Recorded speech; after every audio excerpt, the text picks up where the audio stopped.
Content warning. This video discusses the topics of sexual harassment, sexual misconduct, and sexual assault. For full policy definitions and examples, please see the JMU Student Handbook at jmu.edu/handbook. Title IX sexual harassment policy at JMU also encompasses various forms of power-based interpersonal violence that cause harm to individuals, like the sexual misconduct policy. This video will highlight where the scope of behavior and definitions are the same and where they differ from sexual misconduct in JMU policy. Please watch the sexual misconduct policy video prior to watching this video. Sexual harassment under Title IX is behavior that meets at least one of three conditions.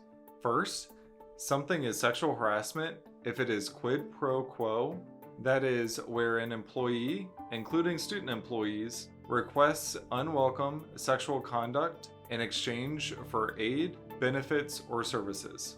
If a student employee, for example, offers to provide a job-related benefit in exchange for a sexual favor, that is sexual harassment. Second, sexual harassment can be unwelcome verbal conduct that a reasonable person considers to be so severe, pervasive, and persistent that it denies equal access to the university's programs or activities. For instance, it may be sexual harassment if you become scared to go to class because a classmate is regularly making unwelcome sexual comments to you during the class and you are unable to complete your classwork. Third, something is Title IX sexual harassment if it meets the definition of sexual assault, dating violence, domestic violence, or stalking.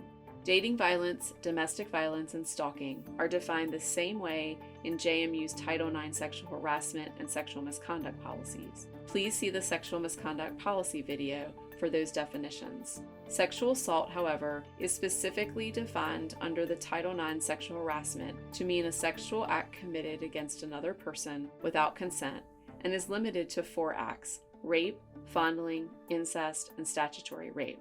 Attempts to rape are also included. It is important to know the definitions of rape and fondling used for Title IX sexual harassment.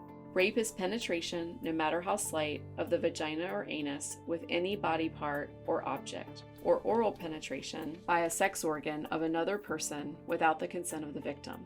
Fondling means the touching of the private body parts of another person for the purpose of sexual gratification without the consent of the victim.